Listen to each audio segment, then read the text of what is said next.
আলহামদুলিল্লাহি ওয়াহদা ওয়াসসালাতু ওয়াসসালামু আলা মান লা নাবিয়্যা আম্মা বাদ ফাকাল আল্লাহু তাআলা ফি কুরআনিল মাজিদ ওয়াল ফুরকানিল হামিদ ফাআউযু বিল্লাহি মিনাশ শাইতানির রাজীম ওয়া'তাসিমু বিহাবলিল্লাহি জামিআন ওয়া লা তাফাররাকু আন আবি হুরায়রা আন্না রাসূলুল্লাহি সাল্লাল্লাহু আলাইহি ওয়াসাল্লাম قال কুল্লু উম্মতি ইয়াদখুলুনাল জান্নাহ ইল্লা মান আবা ক্বালু ইয়া রাসূলুল্লাহি সাল্লাল্লাহু আলাইহি ওয়াসাল্লাম মান ইয়াবা ক্বালা মান আতানি দাখালাল জান্নাহ ওয়া মান আসানি ফাকাদ আবা রাওয়াহু বুখারী। প্রশংসা মহান রব্বুল আলামিনের জন্য, শত কোটি দরুদ ও সালাম বর্ষিত হোক আল্লাহ রাসূলের উপর সাল্লাল্লাহু আলাইহি ওয়াসাল্লাম। সম্মানিত আজকের মুসল্লি,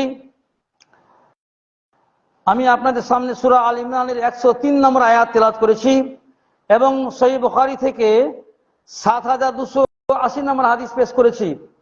তাওহীদ পাবলিকেশন উক্ত কোরআন মাজিদের আয়াত এবং সহিহ হাদিসকে সামনে রেখে আজকের খুতবার বিষয়বস্তু মুসলিম জাতির মধ্যে বিভক্তির কারণ কি, তার দ্বিতীয় পর্ব। অর্থাৎ মুসলিম উম্মাহ বর্তমান বিশ্বে, এই আধুনিক যুগে বর্তমান বিশ্বে মুসলিম জাতি, মুসলিম উম্মাহ এত দলে উপদলে বিভক্ত হয়ে গেছে, যার কারণে আজকে মুসলিম জাতি অসহায়। মুসলিম জাতি যার কারণে আজকে সবচেয়ে পিছিয়ে। তার একটি কারণ মুহাদ্দিসিন ইকরাম তারা উল্লেখ করেছেন যে আজকে মুসলিম জাতি এত পিছিয়ে থাকার যেটা মূল কারণ, সেটা হলো মুসলিম জাতির মধ্যে অনৈক্য, ঐক্যের অভাব, অর্থাৎ দলে উপদলে ভাঙন সৃষ্টি। এটি হচ্ছে মূল কারণ। আল্লাহ তাআলা ইসলামকে ঐক্যবদ্ধভাবে ধারণ করার জন্য আল্লাহ তাআলা জোরালোভাবে নির্দেশ করেছেন কোরআন মাজিদের মধ্যে।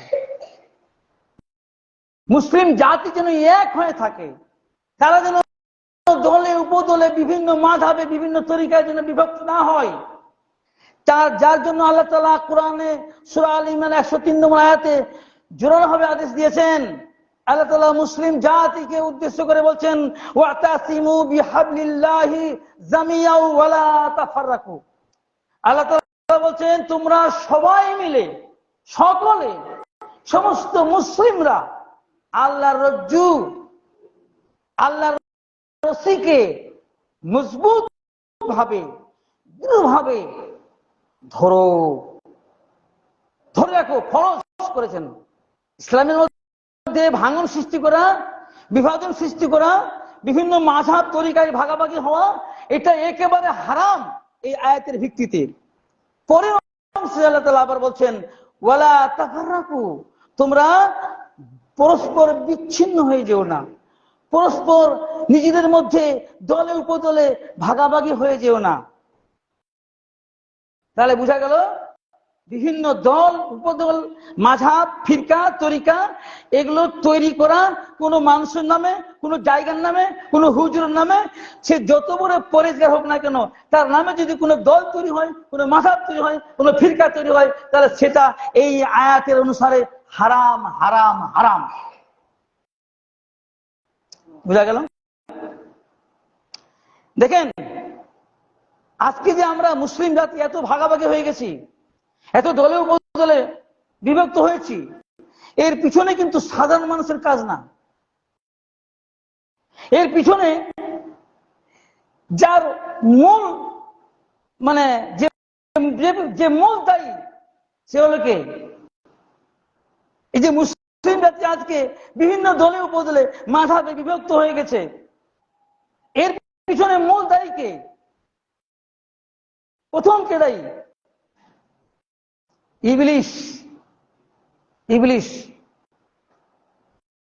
শয়তান, বুড়া শয়তান। ওর বয়স অনেক, কারণ মানুষ পৃথিবীতে আসার আগেই জিন জাতি সৃষ্টি হয়েছে। জিনকে আল্লাহ তাআলা সৃষ্টি করেছেন, আর ইবলিস হলো জিনের মধ্যে একজন। সে এত বেশি দিনদারি ছিল, এত বেশি পরেজগার ছিল, এত বেশি আল্লাহর ওলি ছিল, এত বড় আল্লাহর ওলি ছিল। কে ছিল? ইবলিস ছিল, যে সে আল্লাহর নৈকট্য হাসিল করেছিল, ফেরেশতাদের মধ্যে সে শামিল হয়ে গেছিল। সবাই জানেন এই ইতিহাস। আদম আলাইহিস সালামকে যখন আল্লাহ তাআলা সৃষ্টি করলেন, তার অন্তরে যখন আল্লাহ তাআলা রূহ ফুঁকে দিলেন, তারপরে আল্লাহ তাআলা সবাইকে উদ্দেশ্য করে বললেন, তোমরা আদমকে সেজদা করো। সবাই সেজদা করলো, কিন্তু ইবলিস সেজদা করলো না। অন্য আয়াতে আছে ইবলিস হলো জিন জাতি, জিনদের মধ্যে একজন। তাহলে একজন জিন সে কত বড় আল্লাহর ওলি হতে গেলে ফেরেশতাদের সাথে শামিল হওয়া যায়। তো এই যে মুসলিম জাতি বিভক্ত হয়েছে, এত দলে উপদলে ফিরকাতে ভাগাভাগি হয়েছে, এর মূল কারণ হলো ইবলিস, শয়তান। আমরা দেখতে পাই না, এই জন্য আমরা তাকে ধরি না, কিন্তু এর মেন কারণ কি? ইবলিস। ও চাই, ও আল্লাহর সাথে ওয়াদা করে এসছে, আল্লাহকে ডাইরেক্ট বলেছে, আল্লাহ যেই আদমের কারণে আজকে আমাকে জান্নাত থেকে বহিষ্কার করলেন, এই আদমের সন্তানকে আমি বিভ্রান্ত করে ছাড়বো, তাকে আমি জাহান্নামে নিয়ে যাবো আমার সঙ্গে। আমি একাই যাব না, আমি আদম সন্তানকে জাহান্নামের সঙ্গে নিয়ে যাব। আমি আদম সন্তানের সামনের দিক থেকে আসবো, পিছন দিক থেকে আসবো, ডান দিক থেকে আসবো, বাম দিক থেকে আসবো, চারিদিকে আমি আদম সন্তানকে ঘিরে ধরবো। আর শুকুর গুজার করার মতো, আপনার ইবাদত করার মতো লোক সংখ্যা খুব কম পাবেন, খুবই কম পাবেন। আর সেটা বাস্তবে আজকে দেখাও যাচ্ছে। দেখবেন যে কোনো রাজনৈতিক মিটিং মিছিল হলে, কিংবা কোনো যাত্রা গান হলে, কিংবা কোনো মেলা বাজার লাগলে সেখানে বসার দাঁড়াবার জায়গা পাওয়া যায় না। কিন্তু আজকে পবিত্র জুমার দিন, এই জুমার দিনে পৃথিবীতে যত প্রাণী আছে, মানুষ আর জিন বাদে যত প্রাণী আছে, যত মাখলুক সৃষ্টি আছে আল্লাহর, সবাই আতঙ্কিত। কেন? আজকের দিনে কিয়ামত হবে। আজকের দিনে কি হবে? কিয়ামত হবে, এই ভয়ে সবাই আতঙ্কিত। কিন্তু এই নালায়েক মানুষ, দুপয়া খাটাসরা, এরা কিন্তু বুঝতে পারছে না যে আজকের দিনটার কি গুরুত্ব। যার কারণে অধিকাংশ মসজিদে দেখবেন যে যেই গ্রামে 5,000 মানুষ, সেই গ্রামে মুসল্লি 50 জন। ঠিক কিনা বলেন? মুসল্লি নাই। তাহলে ইবলিস আজকে কি, ওর যে মিশনটা, ইবলিসের যে মিশনটা, ও তো সফলতা অর্জন করছে, ও তো আজকে সাকসেসফুল। কারণ আমরা যেটা দেখতে পাচ্ছি, মসজিদে লোক সংখ্যা নাই, কিন্তু কোনো মিটিং মিছিলে জায়গা দেওয়া যায় না, গাড়ি ভাড়া করে নিয়ে গেলেও জায়গা পাওয়া যায় না। তো যাই হোক, সম্মানিত ভাইরা, বলছিলাম কি, যে আমরা মুসলিম জাতি আজকে যে বিভক্তি হয়ে গেছি, এর প্রথম কারণ হলো ইবলিস, শয়তান। ইবলিস আমাদেরকে ভাগাভাগি করেছে। কিভাবে করেছে? আপনাদেরকে একটা হাদিস দিয়ে আমি বুঝাবো যে শয়তান আমাদের কিভাবে বিভক্ত করেছে। তারপরে দ্বিতীয় যে ব্যক্তিটা আমাদেরকে এই দলে উপদলে বিভক্ত করেছে, মুসলিম জাতিকে ভাগাভাগি করে দিয়েছে, আমাদের ভাই ভাই দ্বন্দ্ব লাগিয়ে দিয়েছে। দেওবন্দ বেরেলভির মধ্যে ঝগড়া, আহলে হাদিস হানাফির মধ্যে ঝগড়া, মারামারি, ঠেলাঠেলি, মসজিদে কেলাকেলি, কত না কি হচ্ছে বর্তমানে। এই মুসলমান ওই মুসলমানকে গালি দেয়, দেখতে পারে না, ওই কোনো মুসলমান ওই মুসলমানকে ধাক্কা মেরে মসজিদ থেকে বের করে দেয়। কেন? সবাই তো মুসলমান। এর কারণ কি? এর কারণ হলো, এক নম্বর হলো কি, এই শয়তান ইবলিস, বুড়া ইবলিস। তো ইবলিস থেকে আমাদের বাঁচতে হবে। ইবলিস থেকে বাঁচার একটা দোয়া আপনাদের শিখিয়ে দিই।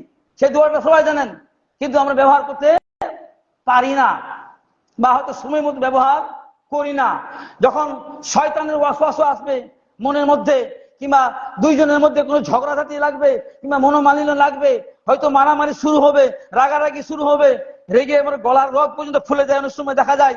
হ্যাঁ, ওই সময় যদি আল্লাহ নবী বলছেন, ওই সময় যদি কেউ আউযু বিল্লাহি মিনাশ শাইতানির রাজীম এই দোয়াটা যদি খালি পড়তে পারে কয়েকবার, তাহলে আল্লাহ নবী বলছেন তার মধ্যে শয়তান দূর হবেই হবে ইনশাআল্লাহ, ওর রাগ কমবেই কমবে ইনশাআল্লাহ, ভাই ভাই তখন মারামারি হবে না।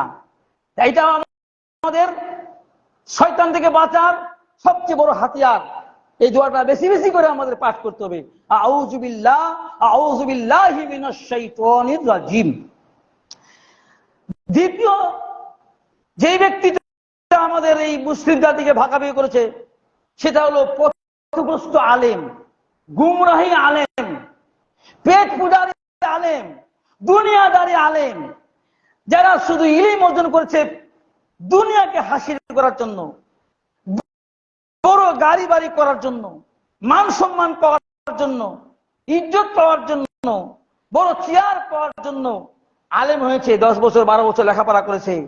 এইরকম কিছু ভণ্ড প্রতারক আলেম আছে, মুলবি আছে, এরা আমাদেরকে ভাগাভাগি করে রেখেছে, কিন্তু আমরা বুঝতে পারি না।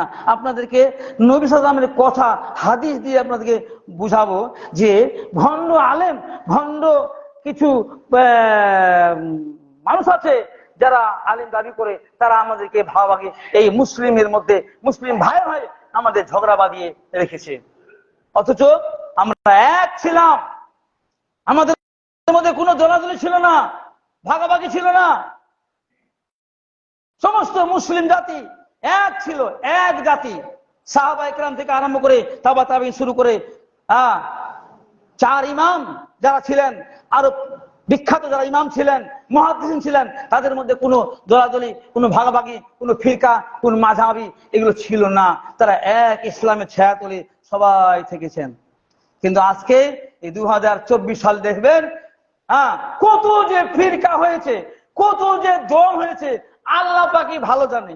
তবে আমরা যেটা সহিহ হাদিস থেকে জানতে পারছি, তিরমিজির হাদিস, নবীজি বলছেন যে মুসা আলাইহিস সালামের জাতি 71টি দলে ভাগ হয়েছিল, 70টা যাবে জাহান্নামে আর একটা যাবে জান্নাতে। ঈসা আলাইহিস সালামের জাতি উম্মত 72টি দলে ভাগ হয়েছিল, 71টা যাবে জাহান্নামে আর একটা যাবে জান্নাতে।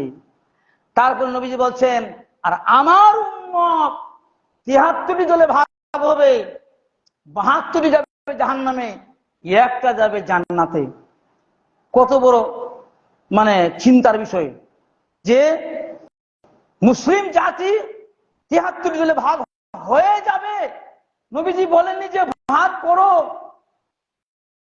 এই হাদিস থেকে আবার অপব্যাখ্যা করে অনেক কিছু আলেম আছে, হাদিসের অপব্যাখ্যা করে যে নবীজি বলেছে 72টি ফিরকা হবে, নবীজি বলেছেন 72টি ফিরকা করো। হয়ে যাবে, ফিরকা বানাতে নিষেধ করেছেন, দল মাযহাব তৈরি করতে নিষেধ করেছেন, কিন্তু হয়ে যাবে। এখন এই ফিরকা দলাদলি বা ভাগাভাগি হওয়া যে হারাম, এরপরে যে আয়াত দেখেন কি বলছে, তারপরে বলবো হাদিসের ওই অংশটা, তাহলে বুঝতে পারবেন। সূরা আনামের 159 নম্বর আয়াত, সূরা আনাম 159, 159। আল্লাহ তাআলা বলছেন ইন্নাল্লাযীনা ফাররাকু দীনাহুম ওয়া কানু শিয়া'আন লাস্তা মিনহুম ফি শাইইন। হে নবী শুনে রাখো, নিশ্চয়ই যারা আমার ইসলামকে, আমার দ্বীনকে বিচ্ছিন্ন করেছে এবং দলে উপদলে বিভক্ত হয়েছে, ভাগাভাগি হয়েছে, হে নবী তাদের সাথে তোমার কোনো সম্পর্ক নাই, তাদের দায়িত্ব তোমার উপরে নাই। তাহলে যারা ইসলাম থেকে বেরিয়ে নিজের নামে বা কোনো হুজুরের নামে, কোনো জায়গার নামে ফিরকা দলাদলি দল তৈরি করেছে, আল্লাহ তাআলা তাদেরকে উদ্দেশ্য করে বলছে যে তাদের সাথে হে নবী তোমার কোনো সম্পর্ক নাই, তাদের দায়িত্ব তোমার উপরে নাই। তাহলে বোঝা গেল যে আল্লাহ নবী সাল্লাল্লাহু আলাইহি ওয়াসাল্লাম তিনি দল তৈরি করতে বলেননি, তিনি বলেছেন যে আমার উম্মত 73টি দল হয়ে যাবে, তার মধ্যে 72টা যাবে জাহান্নামে আর একটা যাবে জান্নাতে।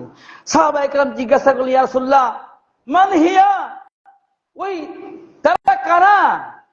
এই যে জান্নাতি যারা দল, এটা কারা, কোন দল? নবীজি বলছেন, মান আলাইহি ওয়া আসহাবি, আমি এবং আমার সাহাবীরা যেই মতের উপর আছি, যেই পথের উপর আছি, সেটা হলো জান্নাতি দল। কিয়ামত পর্যন্ত আমি এবং আমার সাহাবীদের যারা অনুসরণ করবে, আমার এবং আমার সাহাবীদের যারা অনুসরণ করবে, কিয়ামত পর্যন্ত তারা এই জান্নাতে কি যাবে। এই জন্যই যে হাদিসটা, একটু ওটা বন্ধ করে ভালো হবে, বন্ধ করে। যে হাদিসটা আমি বলেছিলাম সহিহ বুখারীর হাদিস, হ্যাঁ, আবু হুরায়রা রাদিয়াল্লাহু আনহু থেকে বর্ণিত, তিনি বলছেন যে রাসূল সাল্লাল্লাহু আলাইহি ওয়াসাল্লাম বলেছেন, কুল্লু উম্মতি ইয়াদখুলুনাল জান্নাহ। নবীজি বলছেন, আমার প্রত্যেক উম্মত জান্নাতে যাবে। আলহামদুলিল্লাহ। এইটুকু বলে যদি নবীজি থেমে যেতেন তাহলে কতই না ভালো হতো। প্রথমেই বলছেন সহিহ বুখারীর হাদিস, এই হাদিসের মধ্যে কিছু ঢোকা সম্ভব নাই, যে হাদিসে কেউ জয়ী জাল বলবে, উপায় নাই। হ্যাঁ, বাংলাদেশের আব্দুর রাজ্জাক সাহেব, উনি একটা কথা প্রায় বলেন, সবাই জানে হাদিস, মানে উনার যে একটা মানে মুখরিত ডায়লগ, যে সূচের ভিতরে কি ফাল ঢুকে যেতে পারে, অমাবস্যা রাতে চাঁদ উঠে যেতে পারে, আল্লাহ যদি মনে করি। কিন্তু বুখারী মুসলিমে এই হাদিসের মধ্যে জাল যে ঢুকা অসম্ভব।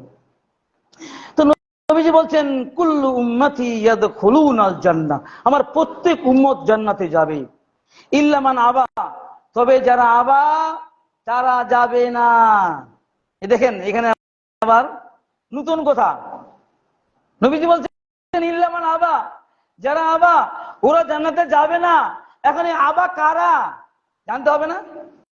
এই আবা কারা জানতে হবে না? না জানলে তো ভুলবশত হয়তো যে কেউ পড়ে যেতে পারে, যে আবার মধ্যে ঢুকে যেতে পারে। এখন আবা কারা, নবীজি বলতে শুনেন, আবা কারা? সাহাবীগণ বলছেন, কালু ইয়া রাসূলুল্লাহ সাল্লাল্লাহু আলাইহি ওয়াসাল্লাম মান হিয়া, মান ইয়াবা। সাহাবীগণ বলছেন, ইয়া রাসূলুল্লাহ মান ইয়াবা, এই আবা কারা, একটু বলেন, কারা আবা? নবীজি বলছেন, মান আতানি দাখালাল জান্নাহ, যে আমার ইতাআত করবে, যে আমার আনুগত্য করবে, যে আমার অনুসরণ করবে, ও সরাসরি জান্নাতে ঢুকবে। বলেন আলহামদুলিল্লাহ।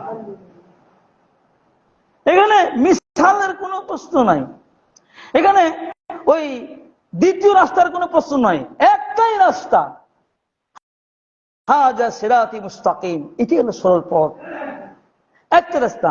নবীজি বলছেন, মান আতানি, যারা আমাকে অনুসরণ করবে, দাখালাল জান্নাহ, ওরা জান্নাতে যাবেই যাবে। তারপর বলছেন, মান আসানি, যারা আমার অবাধ্য হবে, যারা আমার কথা শুনবে না, আমার পথ ছেড়ে অন্য পথে যাবে, ফাকাদ আবা, তারা হচ্ছে আবা, তারা হচ্ছে আমাকে অস্বীকারী, এরা জান্নাতে যাবে না।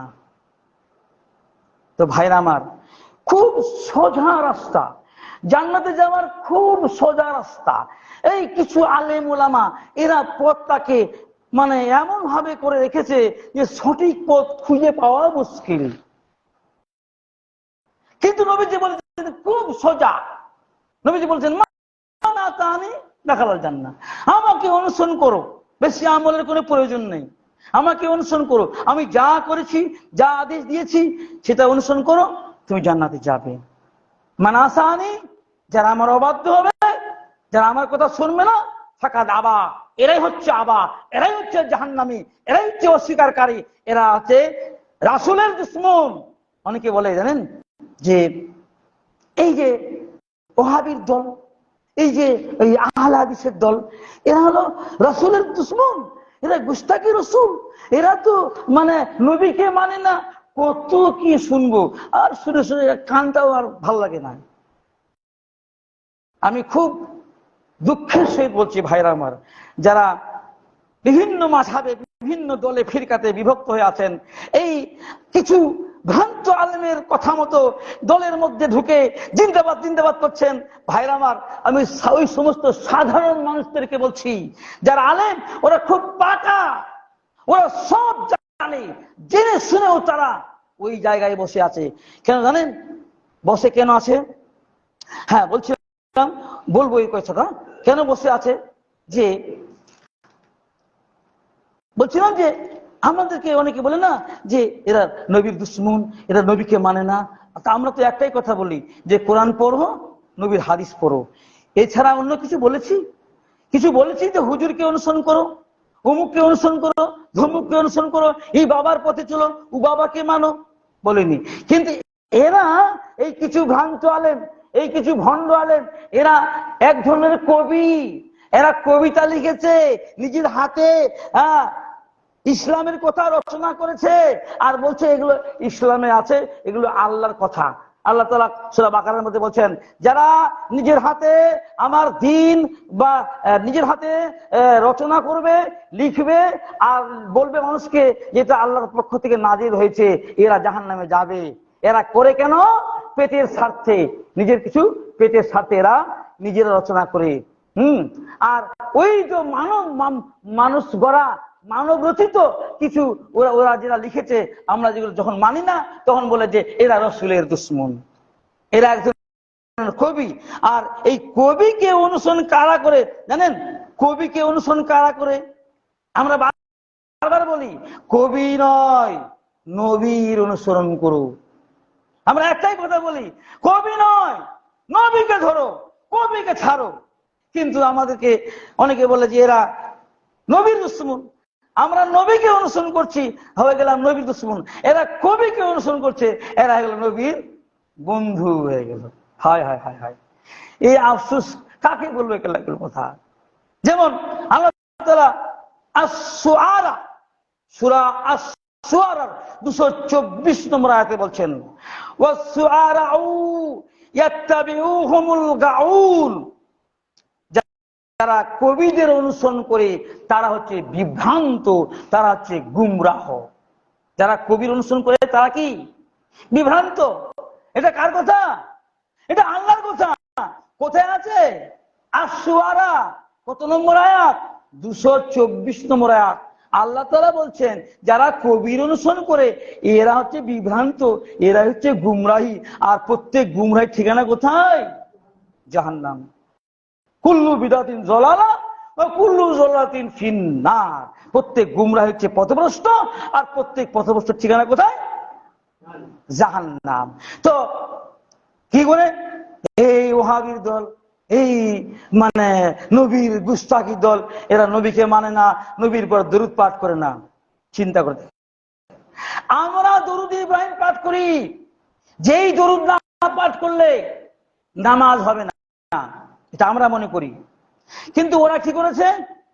শেখ সাদী, একজন কবি, শেখ সাদী, কোথায় বাড়ি? ইরান না ইরাক, সম্ভবত পারস্য নাকি, যাই হোক আমার মনে আসছে না। তো শেখ সাদী বলে একজন উর্দু কবি ছিল। সেই কবি শেখ সাদী ও নিজে দুরুদ লিখেছে, আল্লাহুম্মা সাল্লি আলা সাইয়্যিদানা মাওলানা মুহাম্মদ ওয়া আলা আলি সাইয়্যিদানা সাফিয়ানা নবিয়ানা মুহাম্মদ। এই দুরুদ নবীর নাই, এই দুরুদ হাদিসে নাই। কোনদিন জীবনে সাহাবে কেরাম, কোনদিন তাবায়ে কেরাম, কোনদিন কোন ইমাম এই দুরুদ পাঠ করেনি। এরা কবির দুরুদ পড়ছে, এরাই হচ্ছে নবীর বেলে দোস্ত। আমরা নবীর দুরূদ পড়ছি, আমরা গেল নবীর দুশমন। দেখেন নবীকে সালাম দিচ্ছে এরা, বালাগাল উলা বিকামালিহি কাসাবাত দুজা বিজামালিহি, দুরূদ আয়াতও বানিয়েছে। এটাও শেখ সাদী, শেখ সাদীর লেখা কবিতা। সবাই শুনছেন না? এই আজানের আগে মাইকে শোনা যায় না? বালাগাল উলাবে কামালহি কাসাবা দুজাবে জামালহি হাসানাত জামিউ খিসালহি সাল্লু আলাইহি ওয়া আলিহি। এটা কার লেখা কবিতা? এটা কার কবিতা? শেখ সাদী রহমতুল্লাহ আলাইহি লেখার কবিতা। এরা শেখ সাদী কবিকে অনুসরণ করছে, এরা হয়ে গেল রাসূলের বন্ধু। আমরা নবী মুহাম্মদ সাল্লাল্লাহু আলাইহি সাল্লামের অনুসরণ করছি, আর আমরা হয়ে গেলাম নবীর দুশমন। কে বুঝাবে সমস্ত নালায়েককে? কে বুঝাবে? তো যাই হোক, কবিকে নয় নবীকে মানতে হবে, তাহলে আপনি জান্নাতে যাবেন। কিন্তু আমাদেরকে যে এই যে পথভ্রষ্ট করে রেখেছে, বিভ্রান্ত করে রেখেছে কিছু কিছু গোমরাহী আলেম, দেখেন কিভাবে তারা করেছে। তো এই হাদিসটা বলে আজকে শেষ করে দেবো ইনশাল্লাহ, তাই তো পাওয়া যাবে না। তারপরেও দেখেন সময় যেহেতু শেষ, আমাকে শেষ করতে হবে সময়ের মধ্যে। তবে আমি শেষ একটা কথা বলবো, যে সমস্ত আলেমরা, আলেমের মর্যাদা অনেক বেশি। নবীজি বলছেন আল উলামা ওয়ারাসাতুল আম্বিয়া, আলেমরা হলেন নবীর ওয়ারিস। কত বড় মর্যাদা বলেন তো? আলেমের কত মর্যাদা! নবীর ওয়ারিস কারা? আলেমরা। এই কিছু আলেম নিজের স্বার্থের কারণে, দুনিয়ায় সুখের কারণে এরা আখিরাতটাকে বিক্রি করে দিয়ে দুনিয়াটাকে এরা খরিদ করছে। আমি এ সমস্ত আলেমদের প্রতি নসিহত করব একটা হাদিস দিয়ে। হাদিসটা পাবেন সুনান ইবনে মাজার 4105 নম্বর হাদিস। কারণ মানুষ বিভ্রান্ত হচ্ছে দুনিয়ার কারণে, পার্থিব চিন্তার কারণে। মানুষ নামাজ কাজা করছে দুনিয়ার কারণে।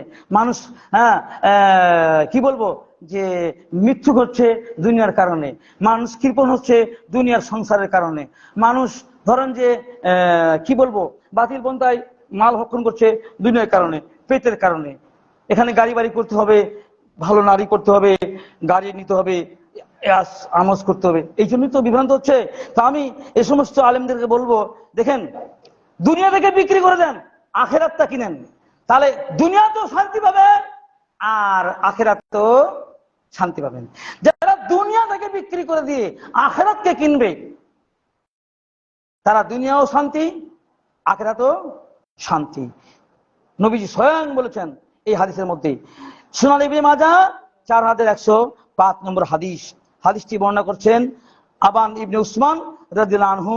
তিনি বলছেন হাদিসের মধ্যে যে আমি রাসূল সাল্লাল্লাহু আলাইহি ওয়াসাল্লামকে বলতে শুনেছি, দুনিয়ার চিন্তা যাকে মোহগ্রস্ত করবে, দুনিয়ার চিন্তা যাকে পাগল করে দিবে, দুনিয়ার চিন্তায় ব্যতিব্যস্ত হয়ে থাকবে, শুধু দুনিয়া শুধু দুনিয়া আর কিছু না, এই চিন্তায় ব্যতিব্যস্ত, আল্লাহ তার কাজকর্মে অস্থিরতা সৃষ্টি করবেন, তার কাজকর্মে বাড়িয়ে দিবেন। অস্থিরতা মানে ও শান্তি পাবে না, ও কাজকর্মে শান্তি পাবে না, কাজের মধ্যে ব্যস্ততা আরো বাড়িয়ে দিবেন।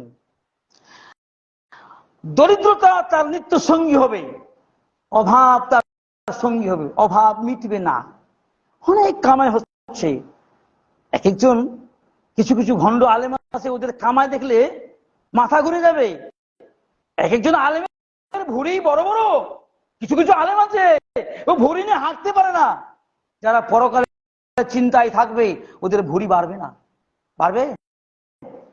ও টেনশনে ঘুমাবে না, চিন্তায় ঘুমাবে না। এসা পরে আবার তাহাজ্জুদ পড়বে, আবার ফজর পড়বে, কখন শান্তি পাবে? ও খাবে 3 প্লেটে 1 প্লেট, 2 প্লেট ফাঁকা, কিন্তু তার অভাব দূর হবে না, নিত্য সঙ্গী হবে এবং পার্থিব স্বার্থ ততটুকুই লাভ করতে পারবে যতটুকু তার তকদিরে লেখা আছে। নবী বলছেন দুনিয়ায় ততটুকু পাবে যতটুকু আল্লাহ তকদিরে লিখে দিয়েছে, এর বেশি পাবে না। আর যার উদ্দেশ্য হবে পরকাল, যার উদ্দেশ্য হবে একমাত্র আখেরাত, দুনিয়ার পিছনে ছুটছে না, দুনিয়ার পিছনে ছুটছে না, শুধু আখেরাত চিন্তা। কিভাবে দিনকে ফেলা যায়, সমাজের মধ্যে মানুষকে কিভাবে দাওয়াত দেওয়া যায়, কিভাবে সমাজের মানুষকে খারাপ থেকে ভালো দিকে নিয়ে আসা যায়, কিভাবে মসজিদের কাজকর্ম করা যায়, কিভাবে মাদ্রাসার কাজকর্ম করা যায়, ওর শুধু এই চিন্তা। গ্রামের মধ্যে কিভাবে খারাপ অশ্লীল বেহায়াপনা উঠা যায়, এগুলো না তার চিন্তা, পরকালের চিন্তা।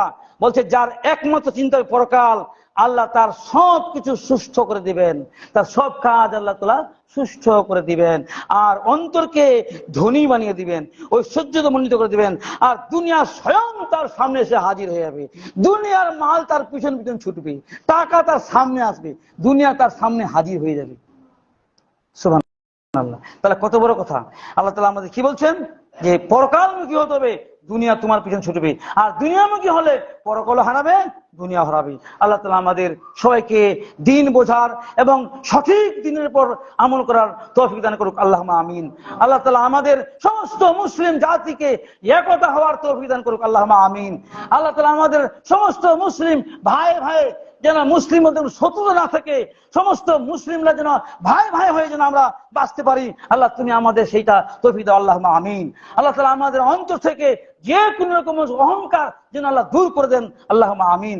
আল্লাহ যারা অসুস্থ আছে তাদেরকে তুমি সুস্থ দান করো, আল্লাহুম্মা আমিন।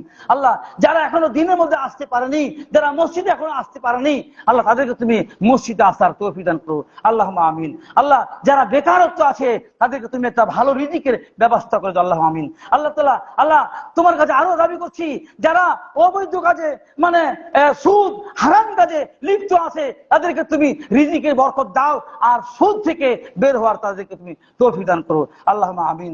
আল্লাহ তাআলা যারা বয়স্ক মানুষ আছে তাদেরকে তুমি ভালো রাখো, সুস্থ রাখো, আর আমাদের সবাইকে এই যেন 5 ওয়াক্ত নামাজ মসজিদে আসার পড়ার জন্য তৌফিক দান করো, আল্লাহুম্মা আমিন। আল্লাহ যারা ছোট শিশু বাচ্চা, যারা প্রজন্ম নতুন যারা আসছে তাদেরকে তুমি বিভক্ত করিও না, এক ইসলামের ছায়া তোলে তাদেরকে মানুষ হওয়ার তৌফিক দান করো, আল্লাহুম্মা আমিন। তাদেরকে কোরআন এবং হাদিসের জ্ঞান দান করো, তারা যেন ভবিষ্যতে সঠিক দিন কোরআন এবং হাদিস সমাজে পৌঁছাতে পারে, এইরকম তাদেরকে তুমি দিনের জ্ঞান দান করো, আল্লাহুম্মা আমিন। আল্লাহ তাআলা তুমি আমাদের যারা মানে মা বোন আছে, যারা এখনো ইসলামের মধ্যে নেই, নামাজ পড়ে না, যারা পর্দা করে না, যারা বেহায়াপনা করে ঘুরে বেড়ায়, আল্লাহ তাদেরকে তুমি পর্দা করার তৌফিক দান করো, আল্লাহুম্মা আমিন। তাদেরকে নামাজ পড়ার তৌফিক দান করো, আল্লাহুম্মা আমিন। ওয়া আখিরু দাওয়ানা আলহামদুলিল্লাহি রাব্বিল আলামিন। আল্লাহুম্মা সাল্লি আলা মুহাম্মদ ওয়া আলা আলি মুহাম্মদ কামা সাল্লাইতা আলা ইব্রাহিম ওয়া আলা আলি ইব্রাহিম ইন্নাকা হামিদুম মাজিদ। আল্লাহুম্মা বারিক আলা মুহাম্মদ ওয়া আলা আলি মুহাম্মদ কামা বারাকতা আলা ইব্রাহিম ওয়া আলা আলি ইব্রাহিম ইন্নাকা হামিদুম মাজিদ। সুবহানাকা আল্লাহুম্মা ওয়া বিহামদিকা আশহাদু আল্লা ইলাহা ইল্লা আনতা আস্তাগফিরুকা ওয়া আতুবু ইলাইকা। সুবহান রাব্বিকা রাব্বিল ইজ্জাতি আম্মা ইয়াসিফুন ওয়া সালামুন আলাল মুরসালিন ওয়ালহামদুলিল্লাহি রাব্বিল আলামিন। আসসালামু আলাইকুম ওয়া রাহমাতুল্লাহি ওয়া বারাকাতুহু।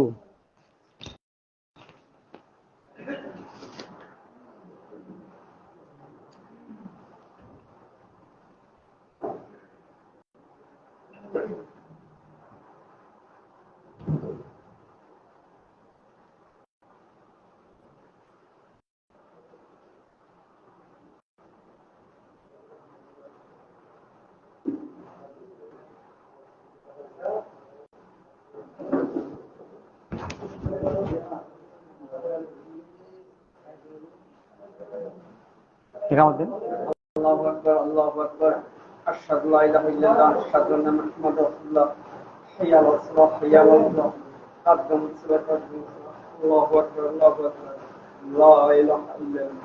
কাতার সোজা করেন, পায়ে পা কাঁধে কাঁধ মিলিয়ে দাঁড়াবেন, দুই মুসল্লির মাঝে ফাঁক রাখবেন না।